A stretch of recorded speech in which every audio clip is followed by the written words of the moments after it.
All right, guys, welcome to 2023 and the Western Huntsman Podcast. Let's come out of the gate swinging. There exists a threat from anti-hunting groups to politicians trying to give our land away, and we won't stand for it. Those vast western landscapes provide the space for our wildlife to thrive and a place for hunters and anglers to fuel the fire that sparks their soul. In this show, we share our love of hunting, fishing, and conservation. Here, we provide the foundation to meet these threats through passion and the grit of the American outdoorsman. Welcome to the Western Huntsman Podcast.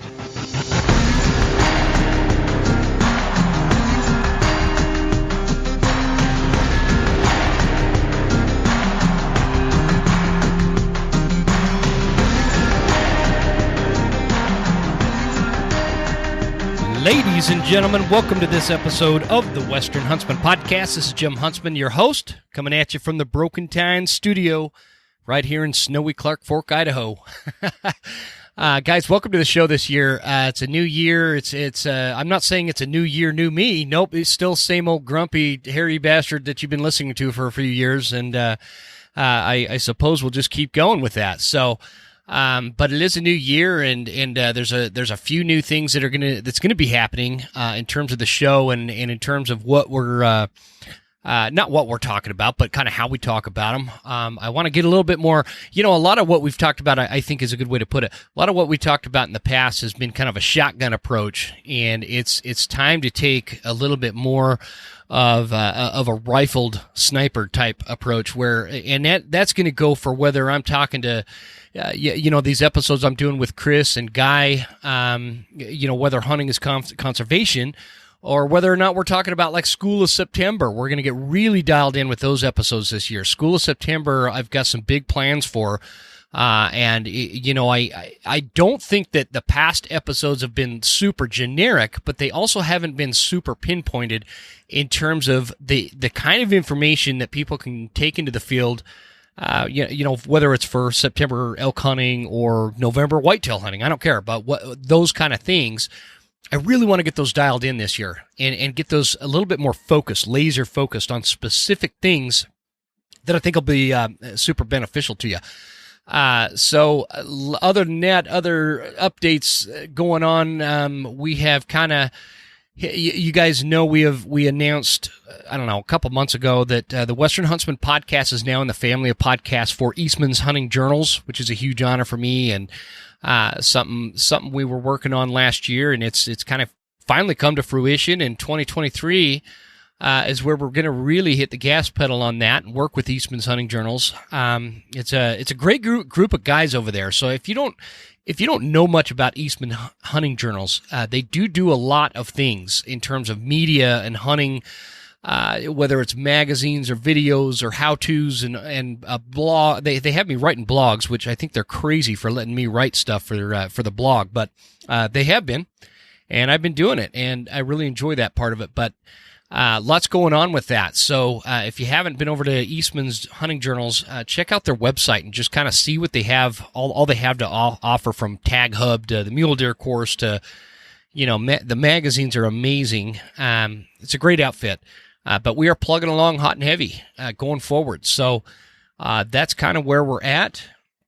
On a personal note, I'm still alive up here on this snowy mountain in North Idaho. We had the most incredulous December that I can ever remember here in North Idaho, and I think it's pretty specific to this little corner of North Idaho that we're in. We got more snow than I've ever seen fall in December. In fact, it was to the point where I've bragged about that wall tent on the property here, guys, because we're living in a fifth wheel until our house is built, which, by the way, should be this summer. We should be moving into the house finally. But I talked about how we needed to spread out, right, from living in a fifth wheel. There's my wife and two daughters and a couple of dogs, and so I put up this big Cabela's Alaknak wall tent. And the trick with that, when you're getting a bunch of snow, and how I did it last year and how I started doing it this year, was I'd keep it heated. I had like this big space heater in there, and I'd keep it heated as it was snowing. So if it's actively snowing outside, the heat inside the tent, keep in mind this thing's like 28 feet long and 12 feet wide. I believe it's a huge wall tent. But the goal was to keep it heated. So as the snow fell, it would melt the snow without letting it, and not allow it to kind of build up on top. So that's how I kept it up all last year. The problem is this December, and it started happening like right after Thanksgiving, we started getting just pounded. I mean, snowstorm after snowstorm after snowstorm. It was built. I had gotten my wife a new Tahoe, a Chevy Tahoe, because that Suburban she was driving was a piece of shit. She'd had it for years, and I finally just went over and got her a new Tahoe. Well, like 2 weeks later, the entire Tahoe was covered in snow. You couldn't even see it. You couldn't even see this dang thing. Point being, I could not keep up with the snow on that Alaknak tent, and it finally collapsed. And there's like a big screen TV in there and some couches and whatever. But that's been our disaster this year. We lost the carport that I kept my tractor in, which was one of those canvas carports. That came down first, and then like 2 days later, I couldn't keep up with the snow and the driveway and the tent and everything else in that tent. Man, it just came down with everything in it. So, including our Christmas tree. Our Christmas tree was in there. And so it was interesting. Anyways, by the way, I'm not like ragging on the Alaknak tent either. I am impressed with how much that thing is taken. Like, if you guys are looking for a wall tent and can get a hold of one of those Cabela's Alaknak tents, and they're not like paying me to say this in any way, but man, I'm impressed with it because it survived a windstorm we had 60-mile-an-hour gusts. It was fine. It survived over 6 feet of snow last winter. And it survived a lot this last fall with windstorms and snow and everything else. But finally, and it was not the tent's fault, it was more my fault because I need like two of me when it's snowing like this. That tent came down and it's ruined. So other than that, everything, I think we're all up to speed, right? Hope you guys had a great Christmas. Hope you had a great New Year. And I really hope you guys are focused on what's ahead of you. I think 2023 is going to be a good year. It's going to be some good seasons for everybody as we kind of move into there's all these tag draws going on, all the putting in for the different hunts throughout the West is upon us. So if you're building points and whatnot, let me know if you guys want a podcast episode on building points and finding the right units to spend your money in, because I have a little trick with that. And if you guys are interested, we could do a whole episode on tag applications and draws. So if you're interested in that, let me know at jim@thewesternhuntsman.com, and I'd appreciate it. Let me know. But for this week, if you have been listening the last, few weeks, because I took a couple weeks off there without putting out an episode. I know, shame on me. But the last few weeks, the last episode I put out was an episode called "Is Hunting Conservation?" And it was with Chris Rowe of Rowe Hunting Resources and Guy Duplantier at Western Contours. Both these guys are my friends, and I know they're both more. They like to think on a deeper, more intellectual level about this thing that we do and how it's portrayed to the public, whether they're hunting folks or non-hunting folks, whatever. And so we put out, the first episode was on this show. And that came out on December 20th. And then late last week, we put out episode number 2 on Rowe Hunting Resources podcast. So if you're not following along, jump wherever you get podcasts. You could just type in Rowe Hunting Resources, and that episode 2 of Is Hunting Conservation will pull up. Then we're going to do the third installment of that on Guy's show. I think that's how we talked about it last night. Now I can't remember exactly how we formatted it, but I believe we're going to release the next one on Guy's podcast, which is Western Contours. Again, anywhere podcasts are found, just look up Western Contours. And that episode will be live soon. We haven't recorded it yet, but we're working on it. So the point, or the reason I'm telling you this, is because these were some deeper conversations I get tongue-tied between conservation and conversation. So bear with me. But the conversations were deeper, and they were, I think that we ended up saying things that not a lot of people are willing to say in a lot of cases. And so I bring this up because we got a ton of good feedback. We got some, medium feedback, and we got some negative feedback on these episodes, which is good because that's kind of the goal with what we're trying to do is get these conversations started, because there does need to be a course correction. And I don't have the answer as to what that is yet, but I do believe that if we maintain the course that we're on as hunters, the anti-hunting movement is going to remove the lifestyle that we all love.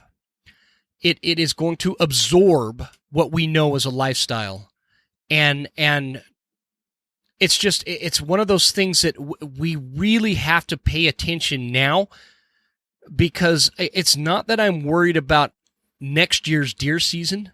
What I'm worried about is deer season 10 years from now, or bear season 5 years from now. And so that's kind of why it's like, okay, let's try to get in front of this, because there's already been a lot of damage done, and there's a lot of we have a lot more. I think the magnitude of the problem is much larger than what most hunters think about, because we're mostly focused on just wanting to hunt.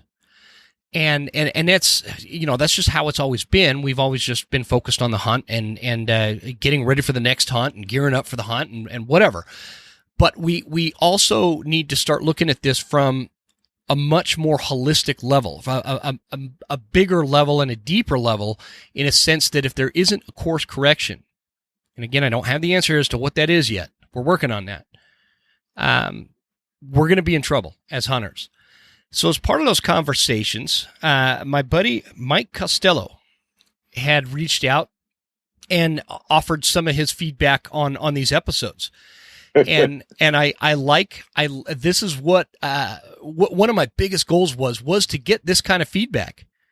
And Mike joins me on this episode to talk about his feedback. How you doing, brother? I'm good, Jim. Congratulations on the Eastmans, or I should be congratulating them. That's a great partnership. Way to go. Oh, thanks, man. I appreciate it. No, you should be congratulating me. I don't think they know what they got themselves into. No, it's that's awesome. That's definitely a mark on the belt for sure. To be brought into that family and that organization. So well done. No, I appreciate that. But I think it's fair to say that your podcast, and then the one that followed on Chris Rowe's podcast, they stirred some emotions. Yeah, for sure. And so I thought there were some questions in there that I actually think that we can answer. They are answerable. But also it's been a while. Yeah. Since we talked, and it is also, tag draw season's coming up, but right now it is advocacy season. Like, it's here. It is, man. I always think about that. This time of year. It's this time of year. And by April, we'll all be exhausted and tired of it, and we won't want to talk about it. But right now, if we put our head in the sand, there are forces out there that are active. They've got paid teams of writers and social media people and lawyers and all that, and they've been working, and they work year round to do what they do to attack hunting and quality wildlife management. So we've got a season here where we need to dig in and be aware of what's coming our way, and spend a few minutes each day or a few minutes each week being advocates for quality hunting opportunities and really quality wildlife management. Yeah, for sure. And this is what happens every winter. We start getting into these conversations, and this is when we see legislative actions like that one in California a few years back where they were doing the bear hunting ban and all these things, they come about this time of year because this is when all the legislative sessions with a lot of newly elected state legislators get installed. And so I think that's part of why. But for those of you listening, Mike has been on the show. What was that? Was that like a year ago or was that 2 years ago? I can't remember. It was wintertime. I think it was probably a year ago. And I think it was too. Because we had the second round of attacks on bear hunting in California. We had the petition from the HSUS in play. And so January to April was, kind of a feverish time of just really getting advocacy spun up nationwide. Colorado had the I think they were trying to ban mountain lion hunting. There was just all across the U.S. There was just a lot of really high profile attacks on wildlife management and hunting opportunity. And so I think we talked probably a year ago or maybe 10 months ago. Yeah, I think it was last winter at some point. I just kind of looked, but let's kick it off like this, Mike. Before we get too far into the weeds with all that, give us, tell us, for those of the folks that don't know who you are, give us a brief synopsis, and we'll go from there. Yeah, I'm in California. I'm in Northern California, in the Sacramento region. Been hunting 5 whole seasons now. Maybe it was 6. 2017 through last year. So I'm a relatively new hunter, but I grew up in the mountains doing a lot of backpacking and kind of multi-day, fly fishing trips into the sea. It kind of was hunting. So it prepared me for doing hard things in the mountains. Oh yeah.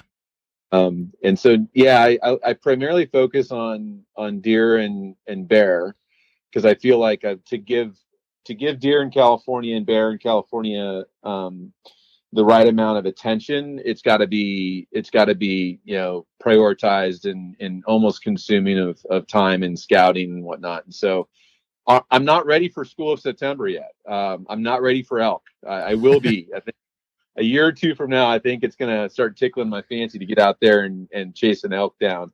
But so kind of classic adult onset hunter. I've got a podcast, Hunting Ain't Easy, focus on California specifically.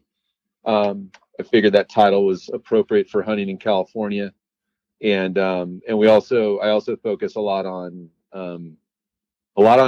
regulatory issues here in California and elsewhere, in terms of hunter advocacy, and I probably spend more time on that than the hunting side of it. But I definitely took the summer off. Like after last year's advocacy season, I was pretty tapped out and dove into, just good old, home life and work life and stuff like that. So there's a bit of a lull in terms of but now we're here. Like, if it's harvest time, it's time to do the work and protect what we've got, and maybe even advance the ball forward in some scenarios to improve opportunities. We're not always on the defense. Yeah. We can't actually get to where we're promoting good things. So that's exciting. So with how often are you putting out episodes on your podcast? This last week, I think 2 or 3. The prior 6 months, 0. Well, you're worse off than some other people I know. Yeah. Slacking, man. Guy and Chris were lamenting about how they'd missed the fall, and I'm like, I missed the fall and the summer. I will say this: I had some amazingly brilliant conversations in my mind over that time period. Funny how it happens. Yeah, I just didn't capture them. I didn't sit down and hit record and have those conversations in a form that could capture them. So they were there. The thoughts were there. The conversations were rattling around. But usually they were happening while I was out, away from any electronics, and I wasn't in a position to really capture too much. So sure. Yeah. Mentally still plugged in through the summer. In terms of recording, it didn't happen. Gotcha. Well, we'll forgive you for that. For now. Thank you. For now. I hope you had your Wheaties for this conversation. Yeah, I don't have any sponsors to have complaining about the lack of bandwidth I'm giving them. So Yeah. it's not, it comes and goes on one person's decision and timeline, and that's probably good and it's probably bad. Sure. I got a question for you. Yeah. So you started hunting as an adult, and you've always been kind of an outdoorsman, right? And I may have asked you this the last time, but you've always been an outdoorsman, hiking, fishing, and whatnot. And I remember that part. Then all of a sudden you kind of dive into hunting, and new hunters, and 5-6 years, you're still relatively new to hunting, right? Mm-hmm.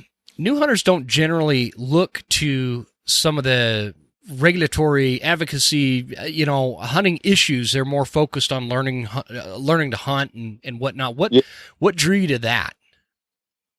Yeah, so I joined, a bunch of the Facebook groups that deal with hunting in California, and I think there's a couple different types of people that join those groups. Some of them blaze in, and on the first day that they're there, they're like, "Hey, where's a good spot to go get me a buck?" And they get lit up by everybody, like, "Shut up, sit down, and just pay attention," because we're not going to do our honey hole. And then there's other people that like show up and they just sit, they like listen, and they watch the conversations and they watch the dialogue amongst the members and whatnot, and kind of pick up the cues on how to behave better. And what I saw, and I think I was probably part of the latter group. Like, whenever I asked a question, I try to bring in like value, like, here's what I'm doing, here's what I found, here's where I'm at, and here's the barrier I've got. And so people are like, oh, he's actually doing some work for himself. And so then they would answer my question about what that barrier to success was. And so, but what I saw in those groups was also just a lot of bickering back and forth, and a lot of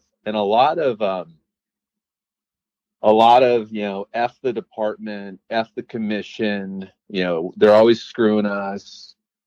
The anti-hunters are always out to get us. And I'm like, and coming from effectively a non-hunter's view, I didn't like the antagonistic or the victimhood that was expressed by everybody didn't sit right with me. I'm like, I'm like, I don't believe everybody's really out to get you guys. Yeah. I don't believe, and I don't think, like, the dialogue just didn't resonate as like the right way to solve anything. And so as these things, and so that kind of simmered for a few years. And then the first attack on bear hunting came up, and I just said, oh, hell no. I'm like, okay, I'm gonna, so then all of a sudden the new guy who hasn't ever harvested an animal has an opinion about doing this right. And so lots of people are like, who the hell are you? Or welcome to the club. We've been here since hounds were taken away. We've been here since mountain lion hunting was taken away. Years and years and years. Yeah. And I was just like, yeah, but that was a while ago. Like, that was, just because there was a loss of opportunity 10 years ago doesn't mean it is predestined for today. And so we need to figure it out. Like, we need to figure out what is this game? Why do we keep losing it? What is the arena that it's even been played in? And who are the refs? And I view it as one of the things that Chris Rowe said, is like, we got to show up, and I think that is absolutely the most important thing. Is like, you and me sitting outside of the arena drinking beer, complaining about the refs, doesn't help put points on the board. And it's even deeper than that, Mike. It's just, sure, we've got to show up, but the other part of it is we need to know what we're showing up for. Yeah, I'll give you a great example. What you were talking about when you join the Facebook groups, right? And you're getting in there and people are like, oh, the commission is screwing us over. And I see that all the time here in Idaho too. And a lot of times the problem that they're talking about has nothing to do with the commission. It's not the commission. Or I saw one, gosh, this one was funny. I don't know, 2 or 3 days ago. This guy's going, oh, this damn Idaho Fish and Game, they shut down Forest Service Road such and such and such. It's like, dude, Right. the Fish and Game does not shut down U.S. Forest Service roads, man. They don't shut down any roads. It's not their job. Yeah, it's right. like Forest Service shuts down Forest Service roads. Yeah, let's make sure we know what it is we're griping about, and know that it's in the right direction. And I don't know. There's a lot. We could do a whole podcast on just that topic alone, because that stuff, it does. I think that's part of the frustration with this conversation that we've been having lately is just the overall lack of basic knowledge on some of this stuff. And I'm not trying to disparage everybody for it. It's like, but the loudest complaining voices that you see on social media generally don't even know what the hell they're talking about. And that's what gets me fired up. So I kind of, I will disagree with the statement, the loudest voices don't know what. I don't know if that's true. Maybe not the loudest, but the most profane. And so, I'm still in these groups. I don't post up as much, but there's like myself in the like 4 or 5 California hunting focused Facebook groups. There's probably a half a dozen people that wade into the fray on issues like this. And when people start, like around forest fire season, people complain like, oh, the department's going to shut down the zone in August right before bow season starts. It's like, okay, time out. The department has no vested interest and they have no control over that zone. It's federal land. And so we try it's every year. It's like I could have these responses in a copy and paste format.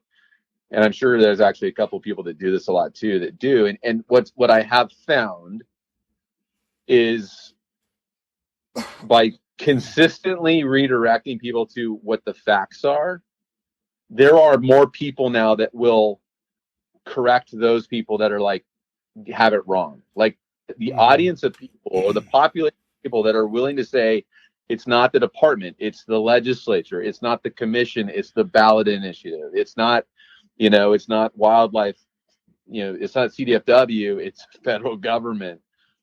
The number of people that are starting to get that figured out is improving. Yeah. But yelling for 3 hours about how fucked up hunters are doesn't doesn't get the audience to tune in. So let's talk about that, because I would assume that you're referencing our latest podcasts, and I'm just to make it short, the hunting conservation. See, I mixed the word up again. Hunting conservation series that we're doing. Chris Rowe, Guy Duplantier, and myself on our respective podcasts. I'd like to just get generally your reaction, because I heard what you just said. Guys yelling for 3 hours. I think that there was a lot of. I don't disagree with that one on the first one, but let's get your reaction. Oh, what was that? A lot of fire and brimstone. A lot of how screwed up hunters are.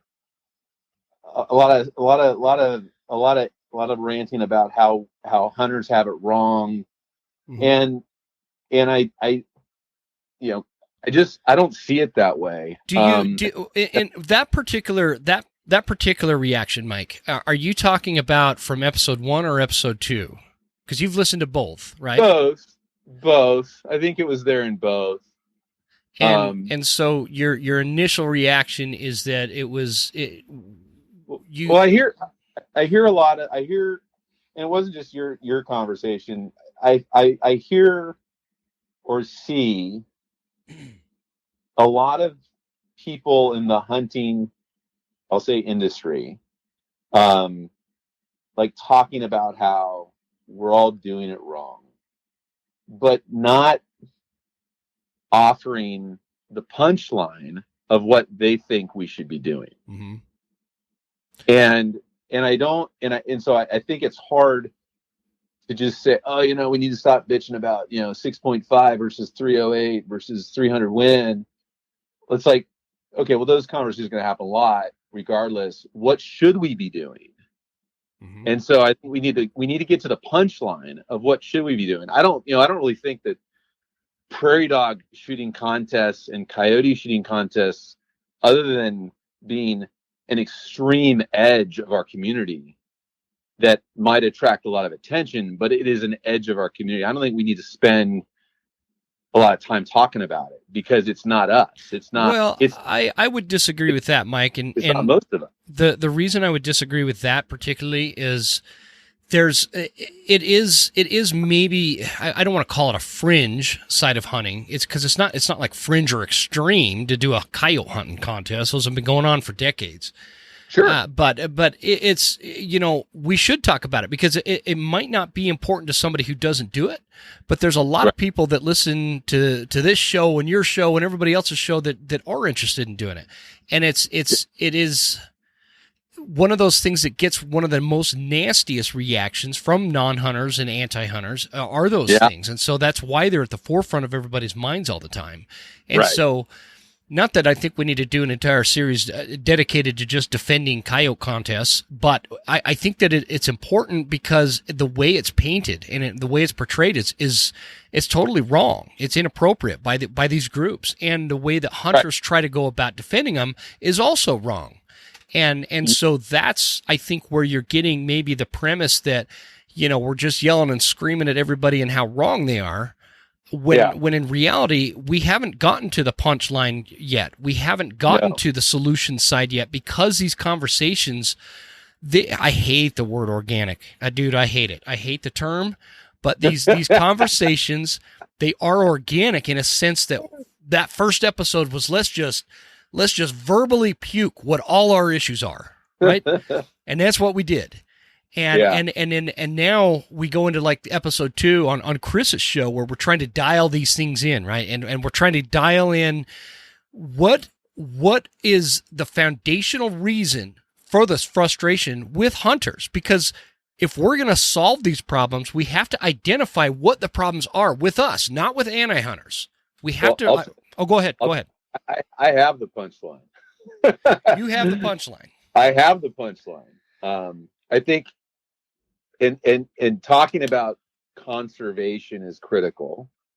I don't think hunting necessarily equals conservation. I think hunting depends on conservation, and conservation depends on hunting.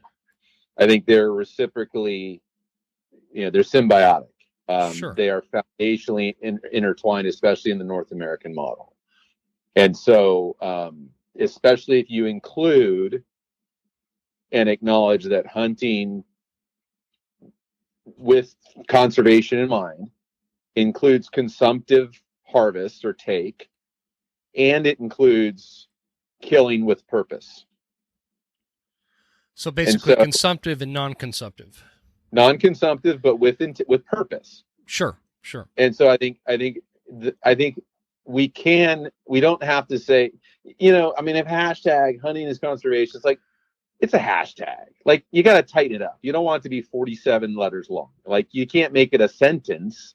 You can't make it a paragraph. It's a hashtag. Mm-hmm. So, you get these very overly simple to create a hashtag. Obviously, you're going to have these overly simplified, things that are put together. And then if you did it right and enough people jump on it and they share it and it becomes a thing. And so, I don't know if it really warrants time to be upset that hunting is conservation became a hashtag to get the word out. And it gave a lot of people, that phrase alone gave a lot of people that hadn't thought about what the benefits are of what they do. And, since they were born, they hadn't thought about it. They grew up in it. Mm-hmm. They just grew up in it. So it gave them 3 words that they could string together that they hadn't strung together before, that helps frame the fact that there actually is benefit, social, economic, natural benefit to hunting. So I do think hunting is conservation, but in the way that it relies on successful conservation. I think successful conservation relies on hunting. To me, they're very reciprocal. I think I just as a reaction, in terms of, I don't think what you're saying is necessarily wrong, Mike. Because I do agree with that hunting, relies on conservation, and conservation relies on hunting in a lot of the ways. That's not the only conservation tool out there, though, and that's what we have to come to grips with, I think.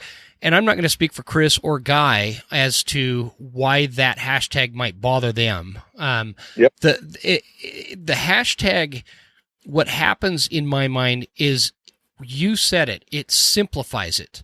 And I think that what happens is hunters think that, oh, well, I bought a $35 deer tag, and that's my conservation effort.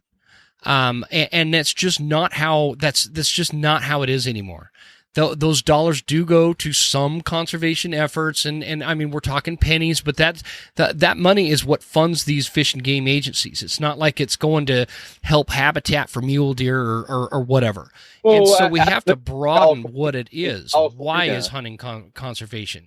In California, tag money goes to the big game management account, and the big game management account doles out money in forms of grants to habitat work and studies. But so I'm not familiar with how California does it, but where does that grant money come from? You're saying the grant money comes from tag allocations? Or I'm sorry, tag sales. Sells? Tag sales. I buy the tag, the money goes to the big game management account. And what happens when what do they do with that money? They give California Deer Association a $22 million 5-year habitat improvement grant. They write a grant to some university student that's doing their PhD in some a critter population count. Gotcha. It is steered by a handful of leaders from RMEF and basically conservation org leaders. Mm-hmm. That have a vested interest in seeing the money come back to their org sometimes, but they're close to it. And so is it perfect? No, but I do believe that at least here, it's not pennies. Yes, there are other funds that come from the general fund that contribute to the department's capability of enforcing. Wardens aren't paid for. Operating costs kind of thing. Yeah, operating costs, legal costs, administrative costs, but it is, there's a pretty good mechanism for it here, at least. But the punchline, I didn't get to the full punchline. The part that the thing that I think we're not doing enough of, that I think we need to, is we don't need to justify hunting because of conservation, because of its relationship to conservation. We need to make the approach that hunting is basically an intrinsically human activity since we started eating food and procreating, that is good, that is beneficial and good, and it is not something that should be taken away from people. But obviously there's too many people. We can't just all run out in the woods and kill like a mule deer buck, because then we wouldn't be doing conservation. Conservation throttled back like the market hunting and the over harvest. Mm-hmm. And so conservation is the guardrail and the life support system that makes it so that we can all exercise that intrinsic impulse to go out in the woods and find something. And I think we have collectively been shepherded into the dark corners and the shadows and not been public about hunting enough. Up in Washington, you go to Washington, you got 3 counties that steer almost all of the legislative decisions in Washington, right? Washington State. You got a governor that's put a strongly anti-hunting commission together, even though their charter is to support recreational hunting and management of animals through hunting and opportunity. They are outwardly against hunting in Washington right now. And I think the problem that we have is that if you're in downtown Seattle, you don't know that your neighbor hunts. And so you make decisions and you vote and you answer surveys and you respond to the concept of hunting in a way that doesn't support your neighbor. And so either your neighbor doesn't hunt or you don't know that your neighbor hunts because they're afraid of putting it out there, in the public eye. Yeah. Whereas if everybody in Seattle knew one person who hunted, and they knew the effort that it took, the investment it took, the time it took, what they get out of it physically, mentally, emotionally, financially, from with the food they get. If everybody in Seattle knew that they knew one person that hunted, these things wouldn't go so severely against the community of hunters. So how do we achieve that? Because one of the things that we talked about on those episodes is kind of like, one way to put it is value sets. Yeah. And so when we're talking about value sets, somebody that is just intrinsically against hunting, they're just against hunting. They think that it's cruel. They think that hunters are evil. Those kind of people, right? Sure. How is them being more aware of hunting going to help us, if that makes sense? It won't, but they're the minority. They're a severe minority. They are the severe, and I'm glad you said that, because they really are. But goes back to what I was talking about initially on we were talking about the Facebook thing, where they are a minority, but they're a very loud and very effective minority. Well, they're effective because we're not in the room. Mm-hmm. We're not there telling our stories. We're not there. They have defined trophy hunting in the last 10 years as something bad.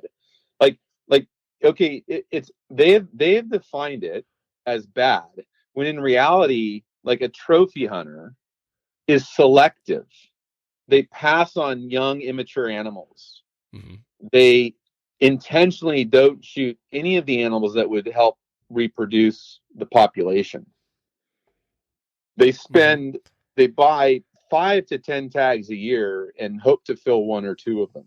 They invest more into the system for conservation than the meat hunter, if we want to take the extremes. Yep, we talked about this. Yep. They're selective. They and they'll end the season very likely, very possibly not filling a tag, and they're okay with that. Mm-hmm. So, like, the whole, like, if we go back to, like, the foundation of how trophies were defined, and it was basically intended to harvest. The goal is to harvest the oldest, most mature, possibly past its prime, bear, buck, bull, etc. The trophy concept is set up to ensure herd and population growth. And so, but that language has been co-opted. It's been redefined as something bad. And we let that happen because we weren't ourselves sharing this story, sharing these principles. No, I agree. More broadly. I agree with that 100%. The term trophy hunting has been hijacked, like many things have been hijacked. And the term trophy hunting has now been taken into this where they've almost redefined it as, well, a trophy hunter is somebody that goes out and they just shoot a bear to kill it, and then they leave it and they go home and post a picture on Instagram. That's kind of how they've defined what trophy hunting is. Not right. Like how you describe it and how I look at it and how most hunters describe it is a trophy hunter is somebody's going for the most mature animal they could find. It's generally a good thing for the species on whatever particular landscape you're hunting or whatever particular species that you're hunting. It's generally a good thing. It really is, but Absolutely. It has been hijacked, and the definition has been changed so that essentially, and I think social media has a lot to do with this, where everything is trophy hunting now. I can go shoot a 2-point mule deer buck with my daughter, and because I put it on Instagram, I'm a trophy hunter. But that's only because we're allowing the HSUS definition of trophy hunting to stick. Mm-hmm. And I'll tell you, at the commission meeting where the decision was made to reject HSUS's petition to end bear hunting in California, which was a unanimous vote by our commission. Mm-hmm. We had bear hunters and non-bear hunters stand up by the dozens and speak in person and via Zoom at this meeting. And every one of us, we all shared different stories. We all looked different. We talked different. We had different stories. And a lot of us talked about the fact that, we hunt bear for the adventure. We hunt bear because they are a predator and they do impact, ungulate populations. And we hunt bear because we like the meat. And enough people said that they like the meat that after HSUS and Project Coyote got up and had their drivel on how we just hunt bears to kill them and take pictures. The commission actually called me and another hunter up and said, they just said that you guys you just do this to take pictures. You told us you do this for the meat. Can you help us bridge that gap? Yeah. I talked about the first bear that I took and the meat that I got from it and the fat, and another guy did. And they're like, and one of the commissioners literally said that what we're seeing here is that bear hunting is a value. There is a value set behind those of you that go out and pursue bear. And that's something that they hadn't really fully grasped.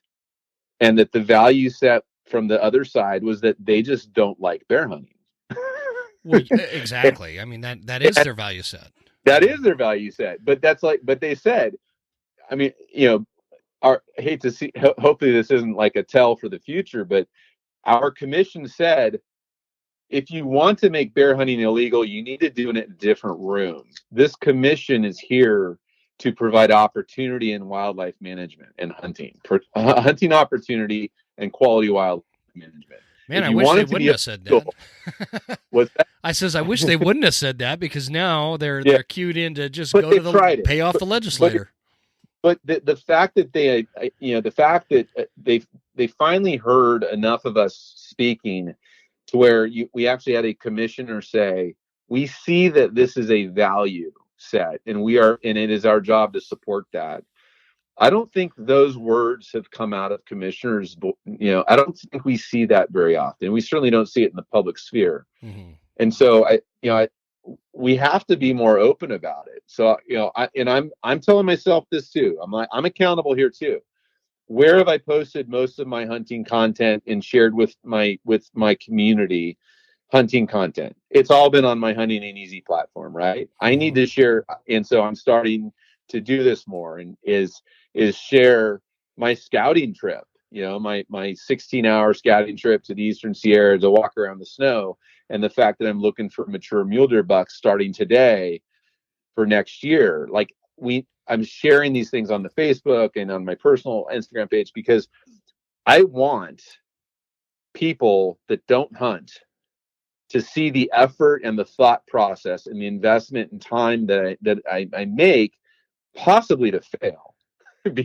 Because a lot of people in the non-hunting segment just think, oh, you just drive out and shoot stuff. And it's like, it's not quite that easy. I mean, can you blame them, though? I mean, have you seen the way that Hollywood portrays hunting as if it's such an easy thing? And, I don't blame them. I'd think that, too, if I didn't do it.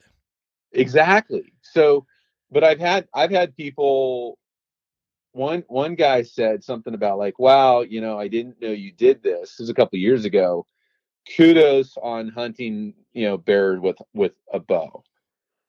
He had a bias against like, it's too easy if you're hunting with a rifle.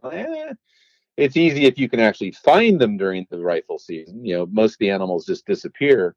But his mindset, because he's a non-hunter, he's in the outdoors a lot. He's an ultra runner. He's hitting the mountain trails. He's into the wildlife and the mountains. He doesn't hunt, but because he saw somebody that he thought was like him doing it, it opened the door for him to accept it.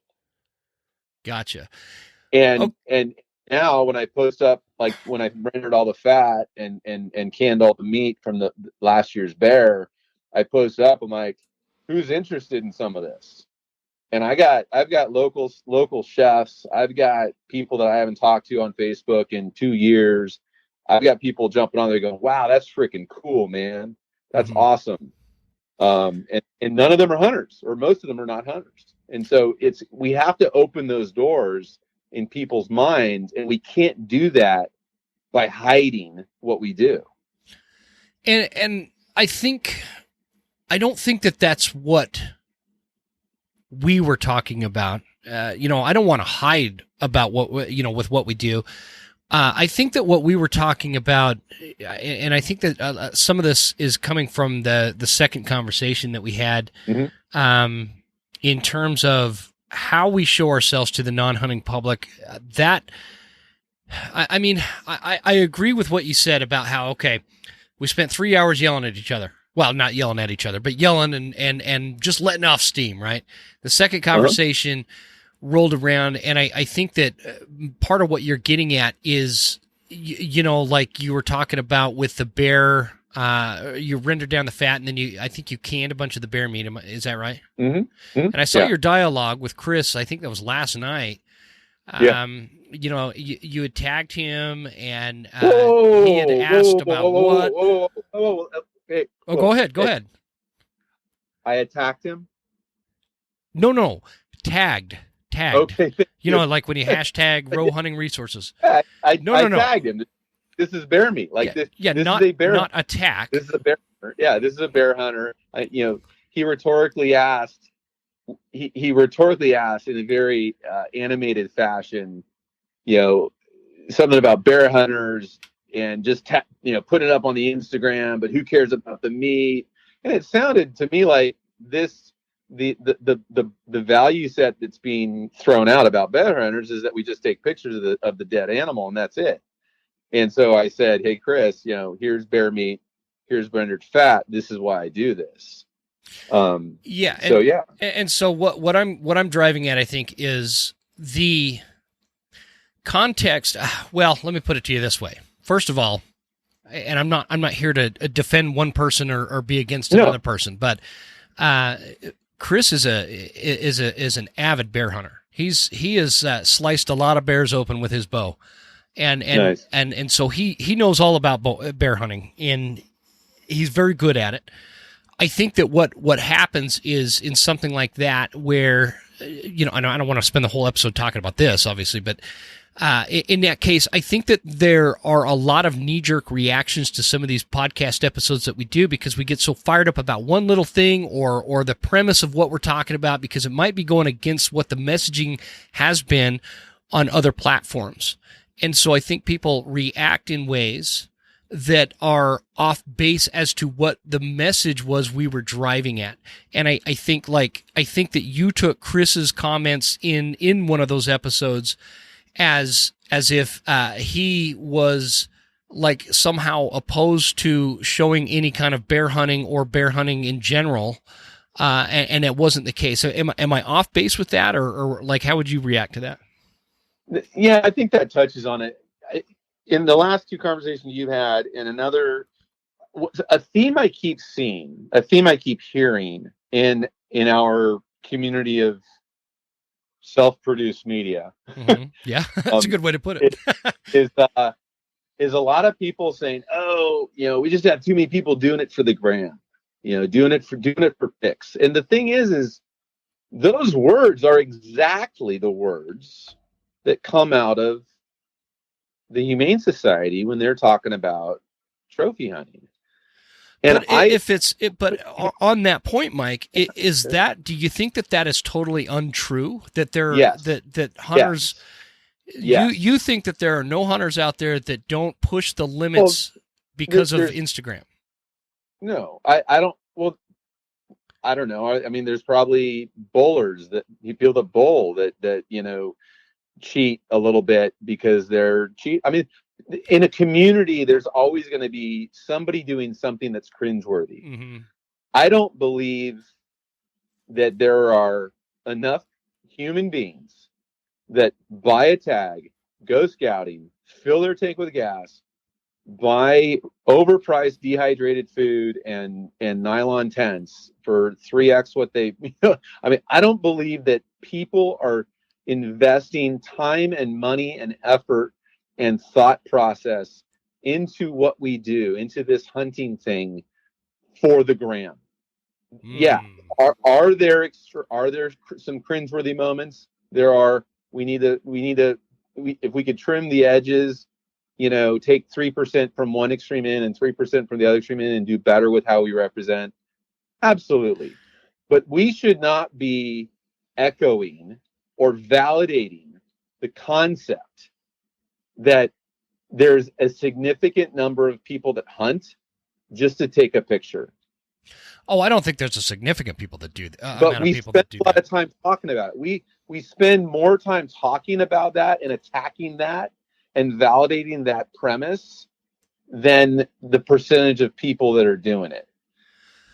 But I mean, I get that. We need to bridge this gap that you and I have, and a lot of other people have when we're talking about how we're representing hunting to non-hunters.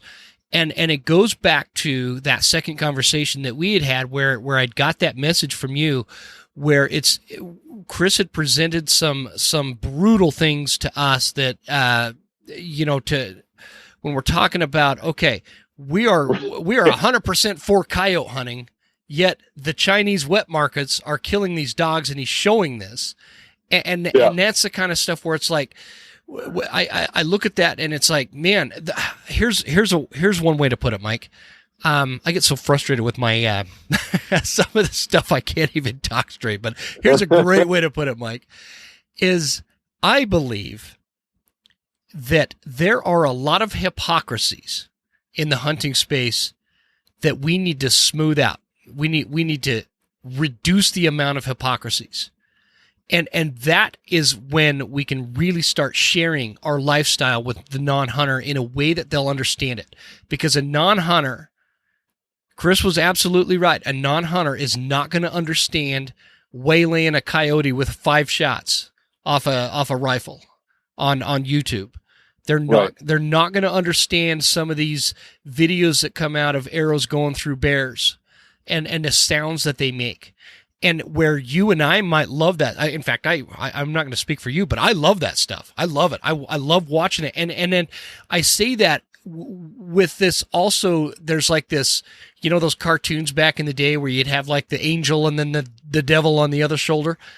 It's kind of like that where, I have a hard time killing bears, and I have a hard time after I kill a bear because I really like bears. I see them as a very fascinating animal that really reminds me of my dog sometimes. And if it does that to me, that's important. What's it going to do to a non-hunter? Yeah, exactly. But that's the thing is, like, that's being real. Like, that's important. People that don't hunt, if the narrative is being spun by the anti-hunting groups, we're all bloodthirsty. And I actually, and yeah, you can find some cringy, maiming, video where somebody's maiming an animal. I don't like that. I mean, I think most hunters love animals.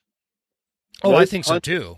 Care about wildlife. Most hunters want to do what they do ethically, and part of that ethic is minimal pain, minimal suffering. If when I take an animal, it dies a worse death than a mountain lion or a wolf or a coyote taking it down, then I have failed. Yep. And so we need to point that out. Like I had the inspiration today to look at one of the nonprofit anti-hunting groups websites today, and I'm like, why don't they have any pictures of this wolf eating dinner? Like, yeah. I love pictures of wolves. Wolves are majestic. They're cool animals, right? Wolves are amazing animals. But if all you're going to do is put up pictures of this stately critter, standing there looking at you from 30 yards away, you're not telling the whole story. Like, yeah. I want to see, if you're going to represent wolves entirely, then I want to see that thing gutting an elk calf, while it's standing up on its feet. So, tell the whole story. That's not, and that's part of our problem too, Mike. And it doesn't matter, as hunters, it doesn't matter what side of this particular fence we're standing on. Whether whether you think we need to put more content out there to help non-hunters understand it, or whether you're one of those people that think we need to hide it. I'm kind of in between there in a way where I feel like there's some solutions that really need to be hashed out in order to figure this out as a group. I'm not going to have the answers. You're not going to have the answers. But the thing that gets me frustrated with this entire discussion is the mountain that we have to climb with that, because you nailed it. What is that show? I just watched it like 2 weeks ago with my girls. It came out when we were kids. Harry and the Hendersons. Remember the Bigfoot they find over in Seattle? No idea what you're talking about. You don't remember the movie Harry and the Hendersons? I missed it. He runs over the Bigfoot with his station wagon and thinks he kills it and loads it up, ends up taking it home. Well, meanwhile, the sucker survives and it's alive, and he becomes, their friend, their family friend. But meanwhile, there's this hunter after the Bigfoot, and they portray him as this real evil, nasty, antisocial, jerk. And when the reason I bring that show up is because that show came out in the 80s, man. And so we're talking, we have 4 decades of this coming from Hollywood. We have or more. Or more. Yeah, you're right. Probably 5 or 6 decades. No, I mean, Elmer Fudd. Elmer Fudd. What do you call a dumb redneck hunter that can't put his pants on straight? Elmer Fudd, man. Fudd, right? Yep. Oh, so no, the whole thing, which is why, and this is a whole nother rabbit hole, but which is why they hate the series Yellowstone right now. Isn't it interesting? It is the antithesis of what they want out there. They don't want to see wolves killing cattle. Yeah. In reality.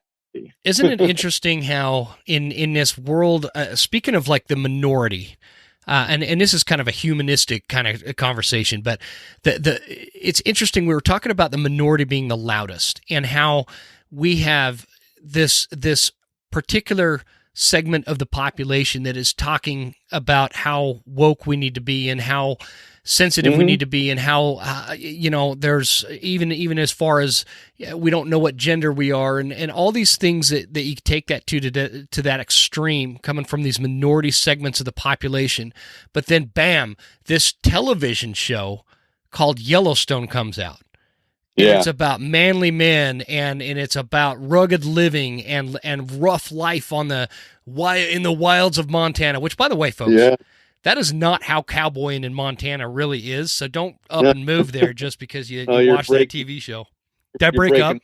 You're breaking my heart. but the point the point is they come out with this rough and edgy show that depicts like some old traditional and old fashioned values, and it's wildly popular.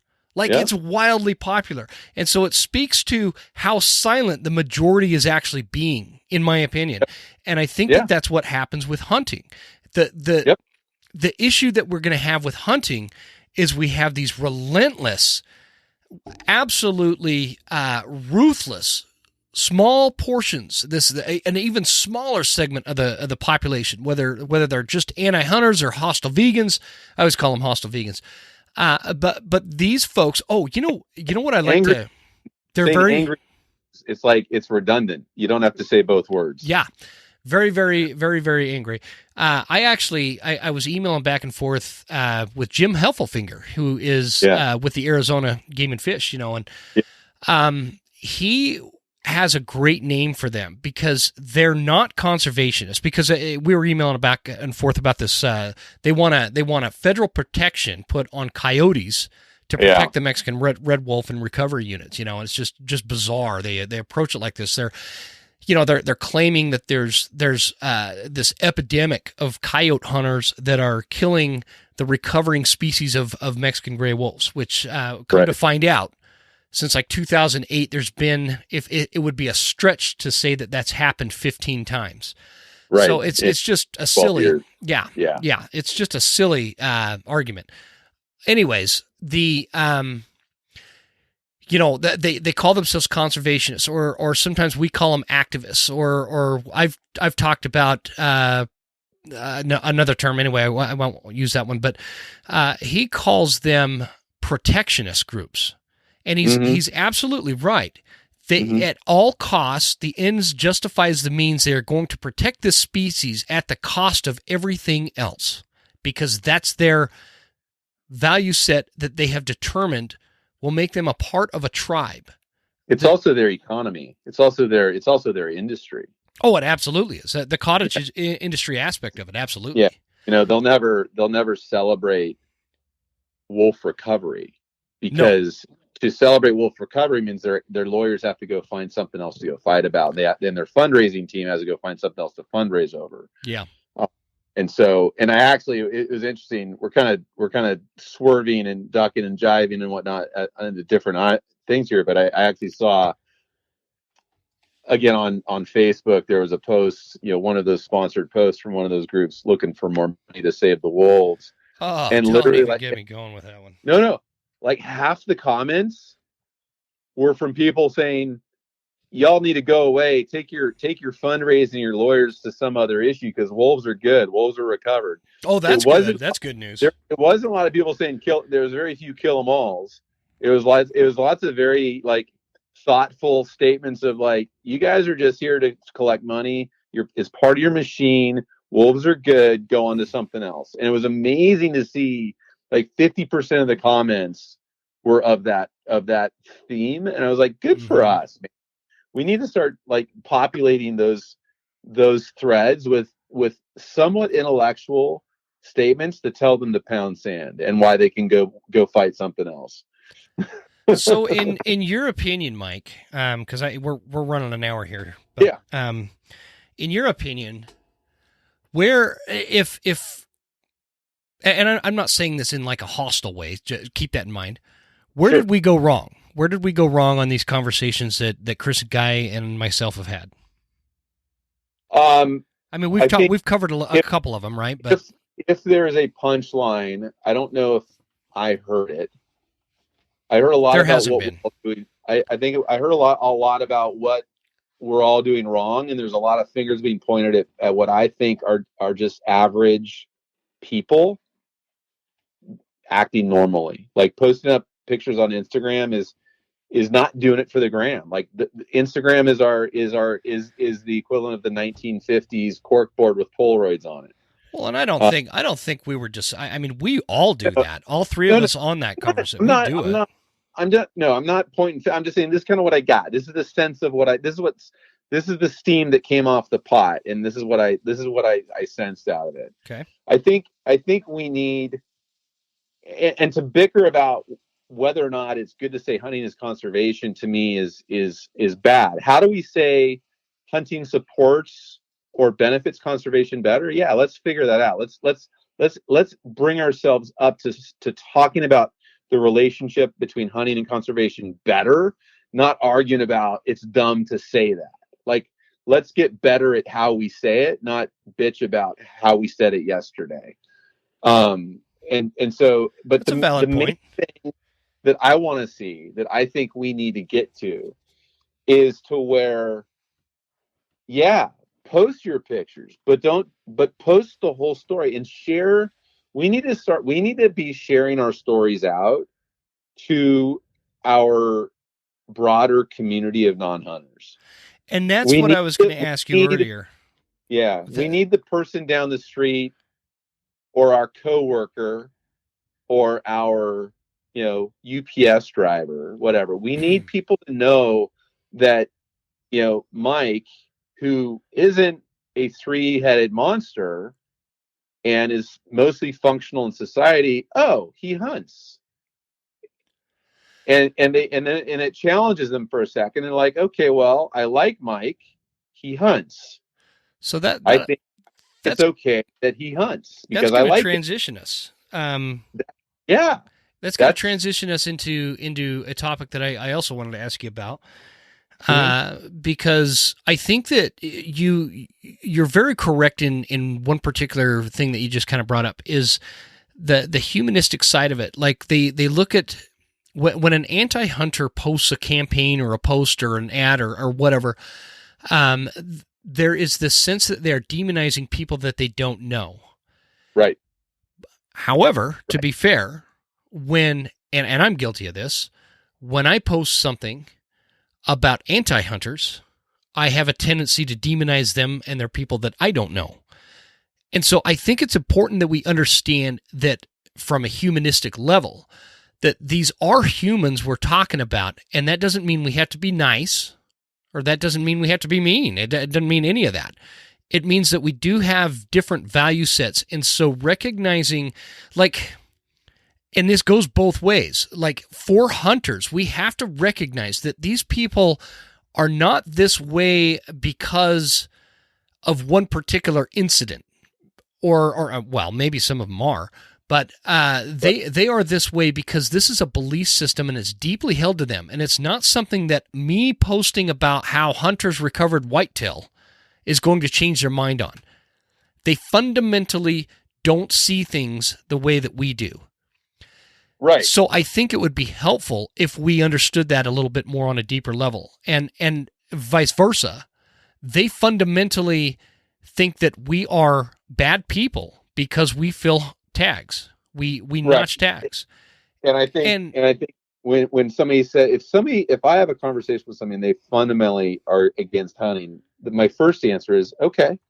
I said, the great thing about it is you don't have to go hunt. Yeah. You have the choice, and I'm not going to force, and I'm not going to drag you into it. That's an important point too, Mike, that I've made a million times. That's the difference between anti-hunters and hunters is we're not trying to get them to go hunting. They're trying to get us to stop hunting. And so the power, however, lies on that end where it's trying to stop something. The person that says no generally has the power. Like in a marriage, if you guys both want to go to dinner, but your wife says no to a restaurant. Oh, that's a bad example because they always say no to the restaurant, right? They're trying to take the power. They're trying to convince the middle. They're trying to convince the middle to join them. A better example would be, I want to get a dog, but your wife says no. The person that says no generally has the power versus over the person trying to say yes to it. So the point is that was a long way of me trying to get to the question of the hashtag that you use a lot, which is hunting is human or hunting is humane. How do you say that? Because you kind of put the E in. No, I say it both ways. First of all, hunting is human. If I can write it out to where it doesn't break the hashtag, I'll put hunting is humane. Because I think it's both. I think hunters in the large majority value a humane kill. I agree. And I also believe that hunters value multiple species succeeding on the landscape. And so I think that the whole idea of wildlife diversity is supported by hunting when you manage multiple populations. I think hunting and hunting is human, going back to when the first time we put food in our mouth up till now, it is an intrinsically natural and normal and unavoidable impulse, and it's provided the success of humans on this planet. And the other thing I say about is human is where you find large communities that don't have a hunting history anymore, it is there because somebody took it away from them by force. It is missing because somebody prevented them from being able to go hunt. True. Very true. And that is where they're, and where else in modern society do you get to choose somebody's way of life because they're in the minority? Well, no, I'm not going to say that. That'll get us. Get us going down a whole other path. But no, you're exactly right. Look, in California, like it or not, like in California, I like the fact that the California hunting community is incredibly diverse. I'm good with that. I think that's cool, and I think it's good for us as a community. I also know that from a platform and from a power and decision-making perspective, the commission values equitable access. Yeah. And so to hunting.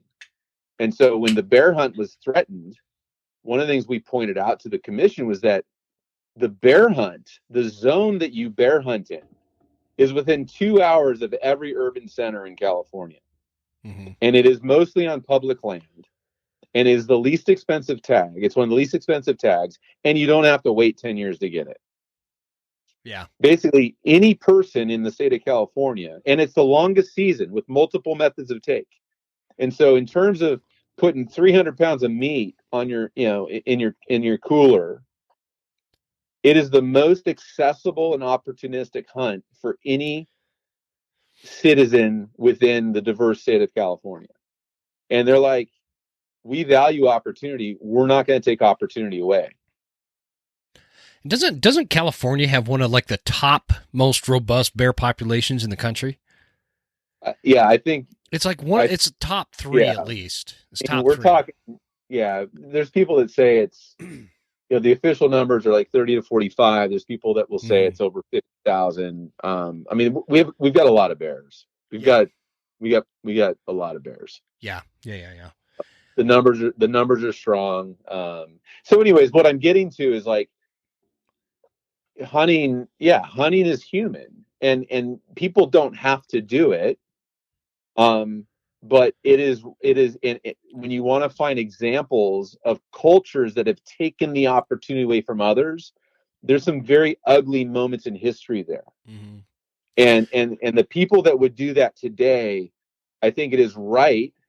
I'm not going to tell them that they shouldn't think that way, but I think it's right to point out that their mindset about taking that opportunity away, those moments in history that it's related to, that they're correlated with. Yeah, I like that point. That's a really good point. How do we get over the huge hurdle that we have of the marketing machine that is behind the anti-hunting movement, that is mixed and combined with the passive messaging of Hollywood?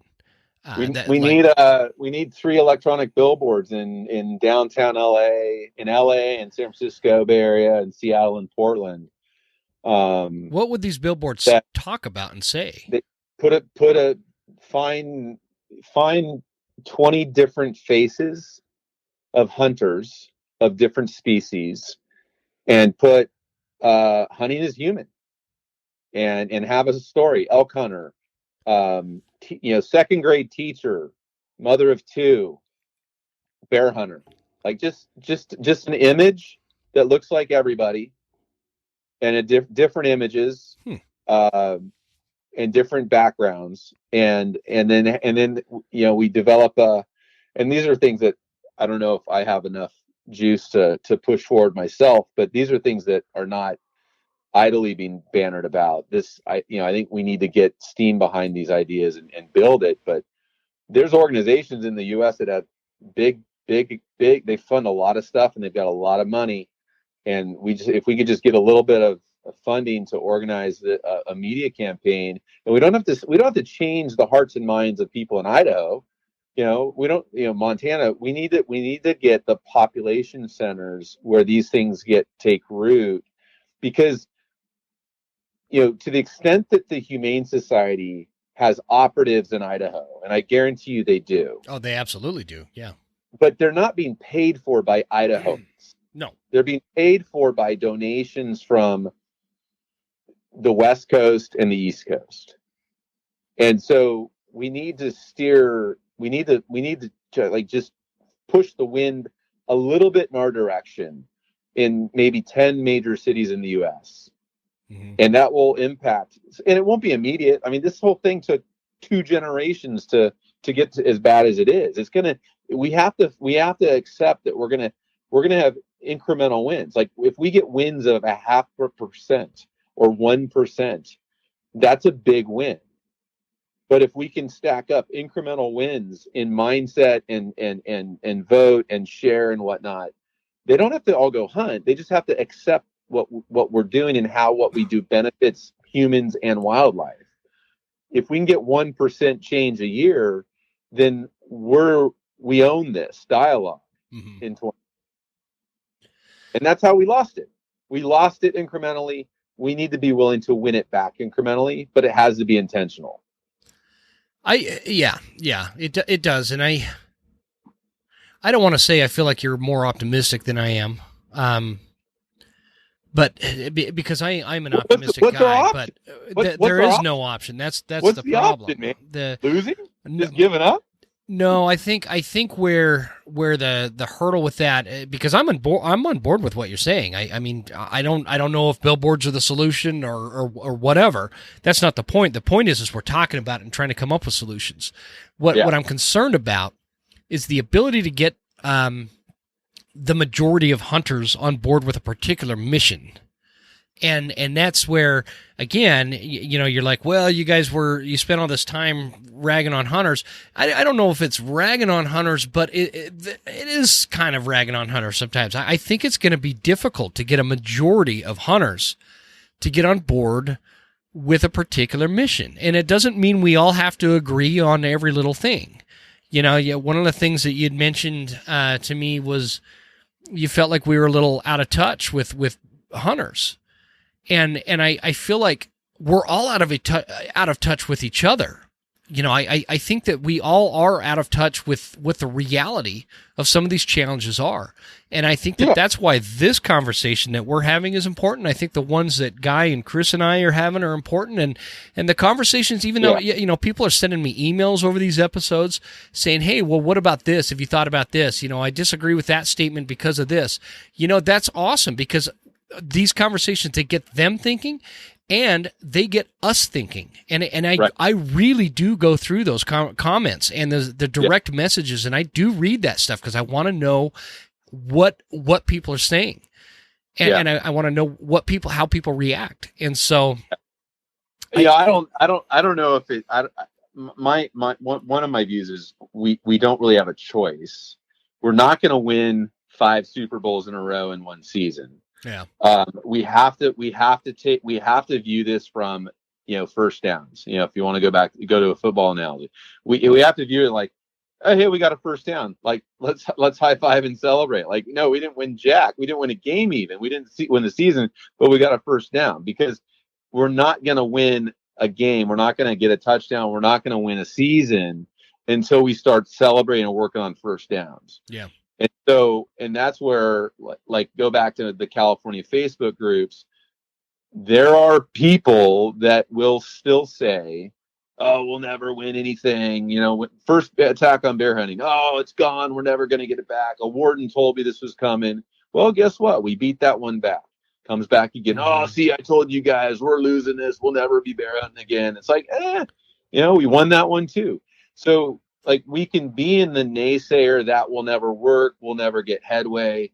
But the number of people that have that attitude today in those social communities, as limited as they are, is fewer than it was 2 years ago. And more people are showing up.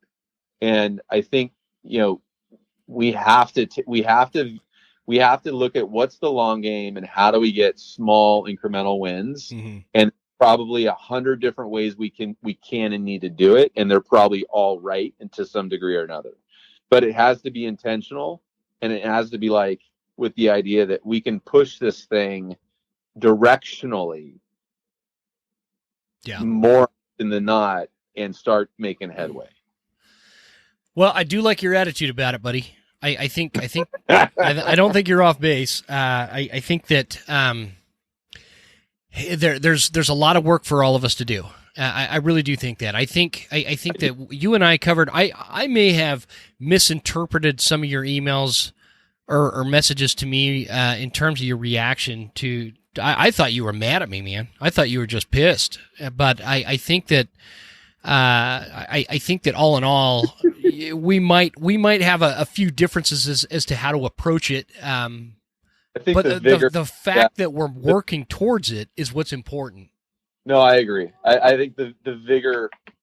I may have been tired. I may have lost stamina with the vigor of the conversation the way it was going. It sounds like there's an elk or something mewing in the background over there. What is going on? You calling an elk or what? Dog. It's my dog. But that was a dog. To record that and take it out in the woods. You can put that on your Fox Pro, man.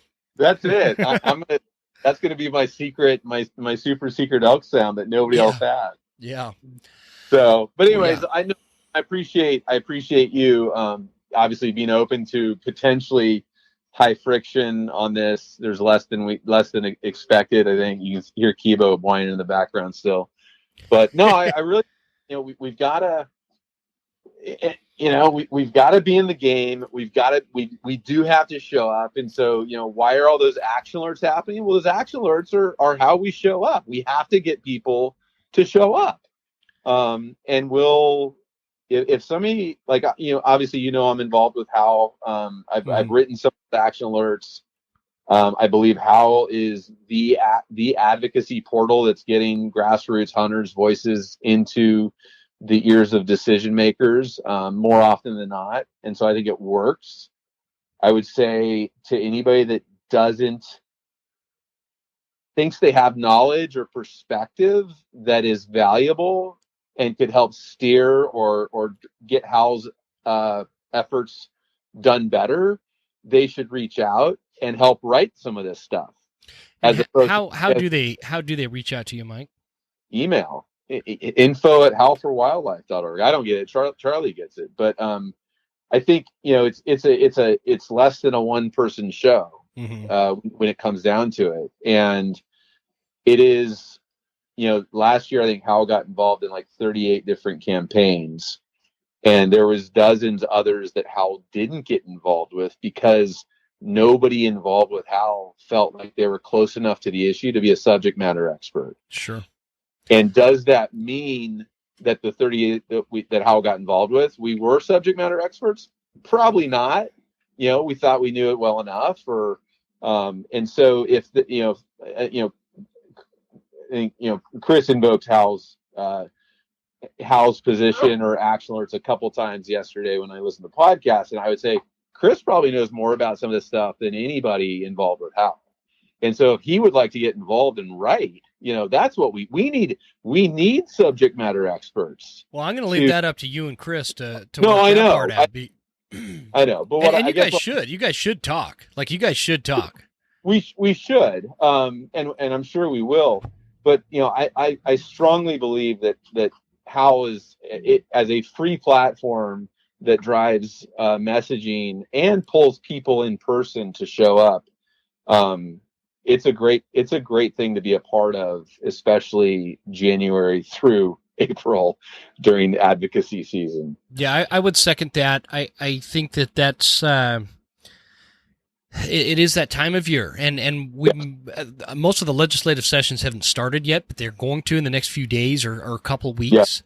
Yeah. And we're going to start seeing things coming down the pike, and eyes are going to roll, heads are going to explode. Oh yeah.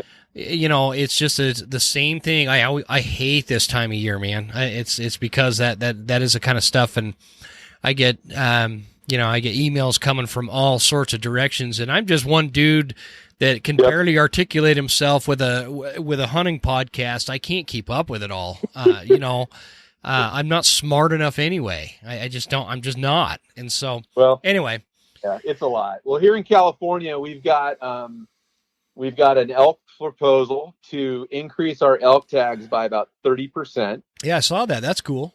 Good. We've got a new bear management plan coming out in April, which I expect to expand opportunity, which is awesome.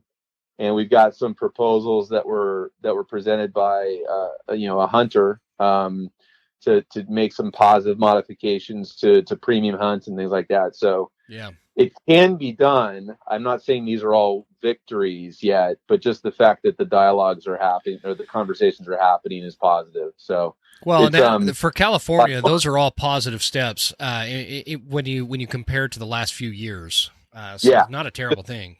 Yeah, just to be in play is good, and I think some of it's because we've kind of been breaking the kicking the status quo around. Like we're no longer accepting of the status quo, and we're being vocal and trying to be a little bit strategic and continually approaching the commission. I think Washington, the state of Washington, the hunters there are kind of like right on the curtails of that too. They're sick of getting kicked around. They're sick of getting, mud kicked all over their face.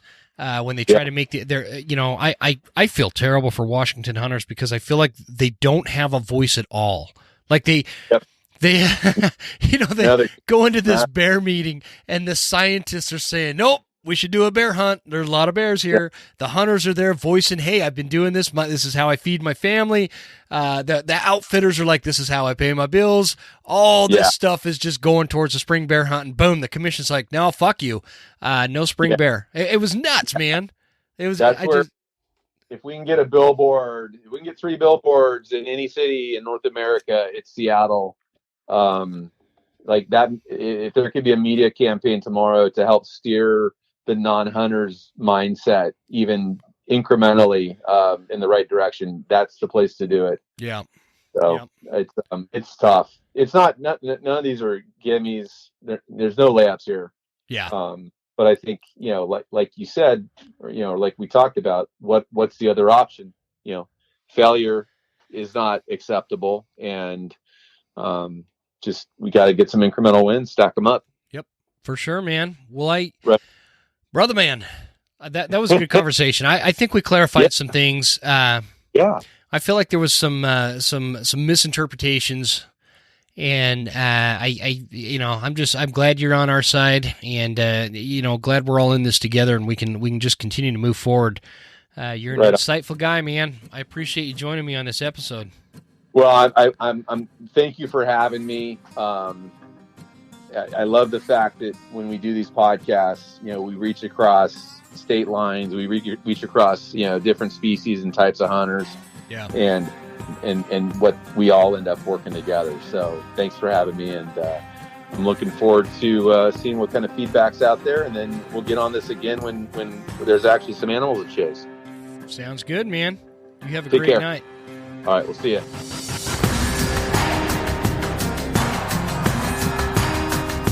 You made it. That's the end of the episode. Thank you so much for tuning in. Please make sure you're following us on Instagram @TheWesternHuntsman and write us a good review at Apple Podcasts. Thanks, guys. See you next time. Stay Western, and I'll see you on